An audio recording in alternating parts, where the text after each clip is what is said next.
নমস্কাৰ সকলোলৈকে আহক আজি নৰসিংহ পাতৰ সৈতে মাছৰ ৰেচিপি বনাওঁ।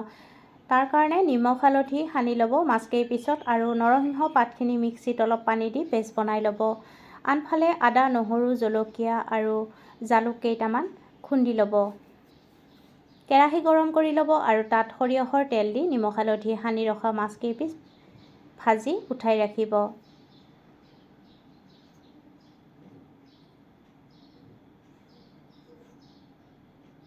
সেইখিনি তেলতে খুন্দি লোৱা আদা নহৰু আৰু জলকীয়াখিনি দি সোৱাদমতে নিমখ হালধি দি ভাজি ল'ব লাগিব।